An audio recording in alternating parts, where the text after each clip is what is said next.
Olá, irmãos. Saúdo cada um de vocês com a graça e a paz do nosso Senhor Jesus Cristo. Amém? Meu nome é Miriam Anitta. Eu estou aqui para ler com os irmãos um texto da irmã Liane Nepomuceno. E ela escreveu um texto chamado Os Desafios dos Reinícios.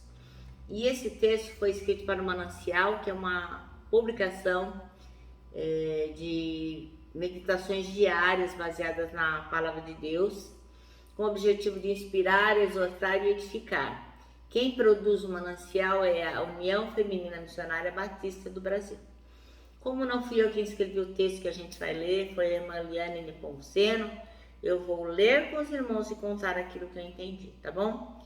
Bom, já que vocês já sabem disso, não tem nenhuma dúvida a esse respeito, podemos orar, pedir ao Senhor que nos mostre aquilo que de importante tem para o nosso coração e para a nossa vida. Vamos lá?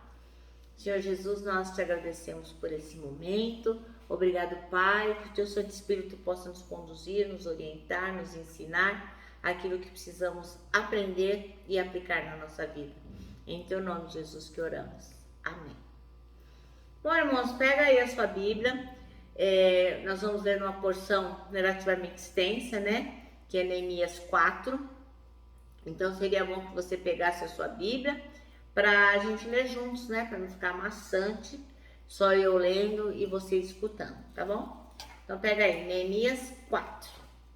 E vai falar sobre quando o Neemias estava reconstruindo os muros de Jerusalém e aí aparecem aqueles inimigos, né? Para atrapalhar. Então, vamos lá. Sanbalate ficou furioso quando soube que estávamos reconstruindo o muro. Indignou-se e zombou dos judeus. Disse na presença de seus companheiros e dos oficiais do exército samaritano: o que esse punhado de judeus fracos pensa que está fazendo? Imaginem que serão capazes de construir o muro em um dia, só porque ofereceram alguns sacrifícios? Pensam que podem fazer algo com as pedras queimadas que tiraram do monte de entulho? Tobias, o amonita, estava ao seu lado e comentou: basta uma raposa subir lá e esse muro desaba, de pedra desaba.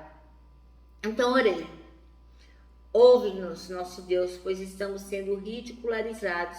Que essa zombaria caia sobre a cabeça deles, que eles próprios se tornem prisioneiros numa terra estrangeira. Não ignore sua culpa, não apague seus pecados, pois provocaram tua ira aqui, diante dos construtores. Por fim, o muro foi reconstruído até a metade da sua altura, ao redor de toda a cidade, pois o povo trabalhou com entusiasmo. No entanto, quando Sanbalate, Tobias, os árabes, os amonitas e os asdoditas souberam que a obra avançava e que as brechas no muro de Jerusalém estavam sendo fechadas, encheram-se de ira. Eles planejaram vir lutar contra Jerusalém e causar confusão em nosso meio. Mas nós oramos ao nosso Deus e colocamos guardas na cidade de dia e de noite para nos proteger. Então o povo de Judá começou a se queixar: os trabalhadores estão cansados e ainda há muito entulho para remover. Não seremos capazes de construir um muro sozinhos. Enquanto isso, os nossos inimigos diziam: antes que eles se deem conta do que está acontecendo, cairemos sobre eles e os mataremos, acabando com o seu trabalho. Os judeus que moravam perto dos inimigos nos disseram diversas vezes: eles virão de todas as direções e nos atacarão. Por isso, coloquei guardas armados atrás das partes mais baixas do muro e nos lugares mais expostos. Dividi-os por famílias para que montassem guarda armados com espadas, lanças e arcos. Examinei a situação, reuni os nobres, os oficiais e o restante do povo e lhes disse: não tenham medo do inimigo. Lembre-se do Senhor, que é grande e temível, e lutem por seus irmãos, seus filhos, suas filhas, suas esposas e seus lares. Quando os nossos inimigos descobriam que sabíamos dos seus planos e que Deus os havia frustrado, todos nós voltamos ao trabalho no muro. Dali em diante, porém, aquela metade dos meus homens trabalhava, apenas metade dos meus homens trabalhava, pois a outra metade ficava de guarda com lanças, escudos, arcos e couraças. Os líderes ficavam na retaguarda do povo de Judá, que construiu o muro. Os trabalhadores prosseguiam com a obra, com uma das mãos levavam as cargas, enquanto com a outra seguravam uma arma. Todos os construtores tinham uma espada presa à cintura. O tocador de trombeta ficava comigo para dar o sinal de alerta. Então expliquei aos nobres, aos oficiais e ao restante do povo. A obra é extensa e estamos muito separados uns dos outros ao longo do muro.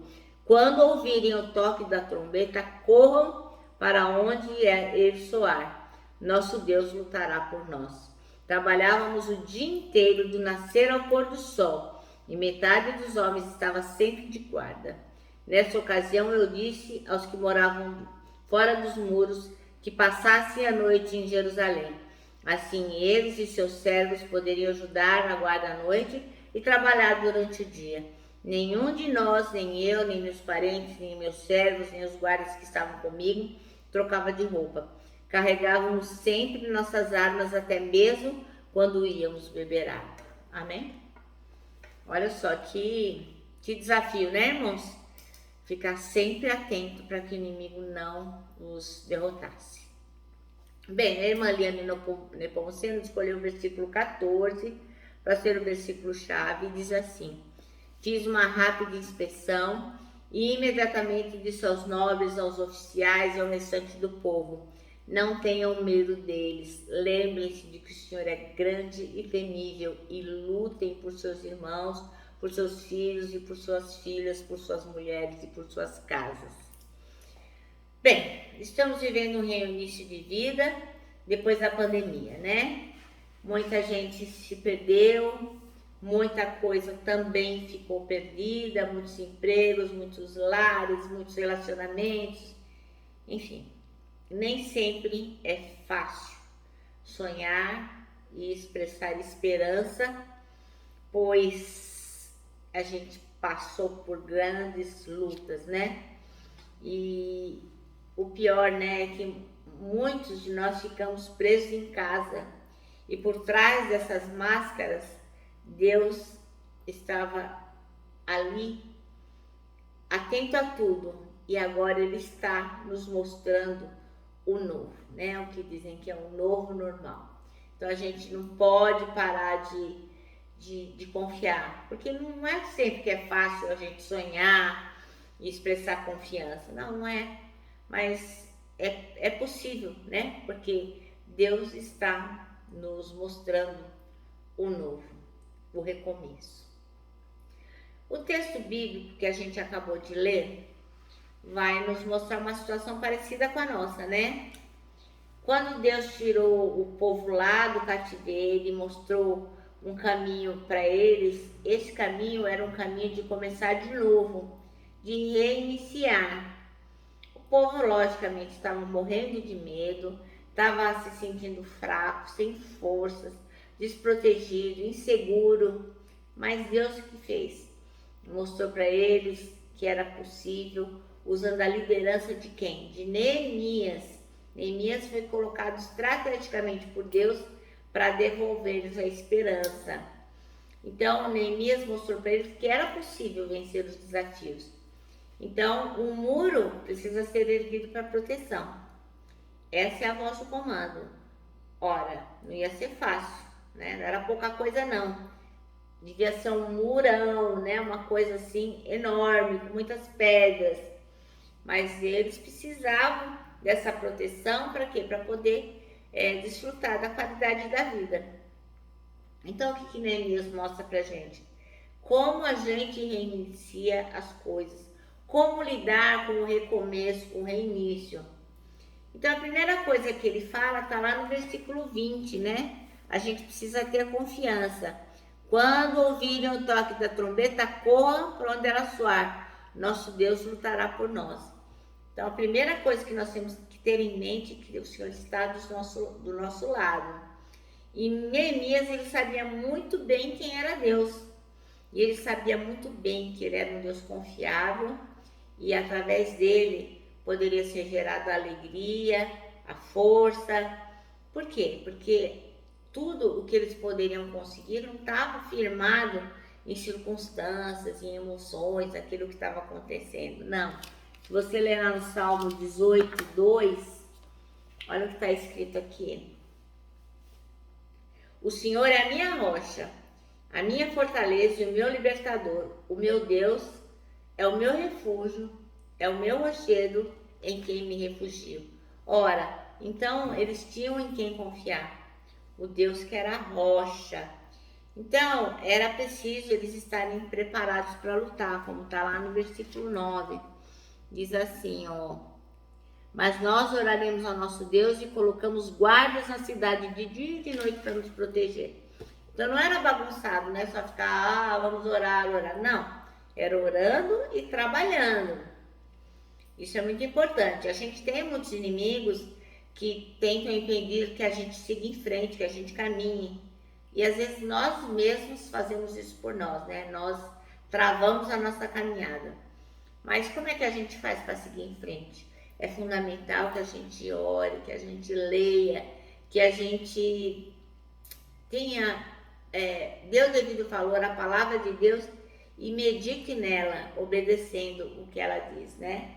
Então aqui nós temos como exemplo Efésios 6, de 11 a 18, que diz assim: revestidos de toda a armadura de Deus para que possais estar firmes contra as astutas ciladas do diabo, porque não temos que lutar contra a carne e sangue, mas sim contra os principados, contra as potestades, contra os príncipes das trevas desse século, contra hostes espirituais da maldade nos lugares celestiais. Portanto, tomai toda a armadura de Deus para que possais resistir no dia mau, e havendo feito tudo isso, ficar firmes. Estai, pois, firmes, tendo cingido os ossos longos com a verdade, e vestida a couraça da justiça, e calçado os pés na preparação do evangelho da paz, tomando sobretudo o escudo da fé, com o qual podereis apagar todos os dardos inflamados do maligno. Tomai também o capacete da salvação e a espada do Espírito, que é a palavra de Deus, orando em todo o tempo, com toda oração e súplica no Espírito, e vigiando nisso com toda perseverança e súplica para todos os santos. Então a gente tem que ler, meditar e obedecer a Deus. E a terceira coisa está no versículo 14, que diz assim: examinei a situação, reuni os nobres, os oficiais e o restante do povo e lhes disse: não tenham medo do inimigo, lembrem-se do Senhor que é grande e temível, e lutem por seus irmãos, seus filhos, suas filhas, seus esposos e seus lares. Então, ao invés da gente ficar reclamando, né, apunhando a cabeça de Deus, murmurando, em vez da gente ficar assim, a gente tem que trocar tudo isso por canções, por cânticos de ânimo, de alegria, como está lá em 2 Coríntios 4,16, que diz assim, ó: por isso, não desanimamos, pelo contrário, mesmo que o nosso homem exterior se corrompa, contudo o nosso homem interior se renova de dia em dia. Olha que bênção, né? Então, irmãos, põe isso na sua cabeça. Reiniciar não é fácil. Não é fácil para você, não é fácil para mim, não é fácil para ninguém. Mas você não pode se deixar abater. Eu não sei para quem é essa palavra de hoje, eu não tenho a mínima ideia, mas o Senhor sabe. E Ele está falando ao seu coração. Não se deixe abater. Levante-se, mude a postura, erga a cabeça, abra o peito e vá em frente. Lembra que Deus está com você. Amém? O nosso manancial termina assim, ó: levante-se, mude a postura, erga a cabeça, abra o peito e vá em frente. Deus está com você. É uma reafirmação do que já foi dito. A gente tem que confiar nele. Bem, meus irmãos, eu termino aqui com o meu abraço de ursa. Lembrando que o abraço é o encontro de dois corações e só não dá certo em reunião de porco-espinho. Nosso versículo-chave é o 73:26.